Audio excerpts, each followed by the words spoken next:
Amici di Strano Amore Siciliano, siamo nella rubrica dei cuori solitari e questa sera vi voglio presentare un ragazzo di Marsala. Come ti chiami? Davide, Quanti anni c'hai, Davide? 22. Sei di Marsala, abbiamo detto? Sì.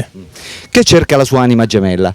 Dimmi, Davide, come dovrebbe essere questa tua ragazza ideale? Ma l'importante è che ha un bel carattere. Un bel carattere, poi come fisico? Ma su 1,65 m, biondo e occhi celesti. 1,65 m, bionda, occhi celesti. Sì. Poi dovrebbe lavorare? No, non fa niente, se non lavora non fa niente. L'età l'abbiamo detto? Tra i 17 e i 20, Tra i 17 e i 20. Sì. La vuoi di Marsala oppure anche nelle zone limitrofe? ma anche dalla provincia di Trapani non fa niente. Tu abbiamo detto sei di Marsala, originario di Marsala, abiti qui? Sì, Sei motorizzato? sì. C'è la macchina, il motore, cosa c'è? Sì, 3 macchine e 2 scooter. Complimenti, è bella motorizzata. Lavori?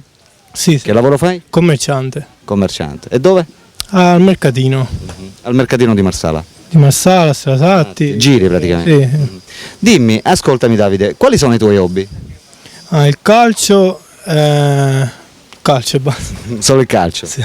La musica ti piace? Sì, Che genere di musica ti piace? tutti i tipi, Tutti i tipi. specialmente quelli di discoteca. A proposito di discoteca, tu ci vai in discoteca? Sì, Spesso? Ti piace anche ballare? sì.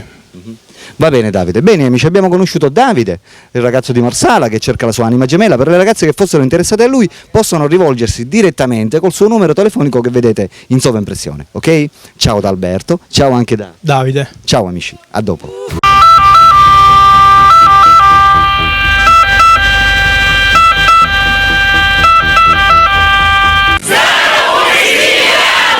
Oh yeah!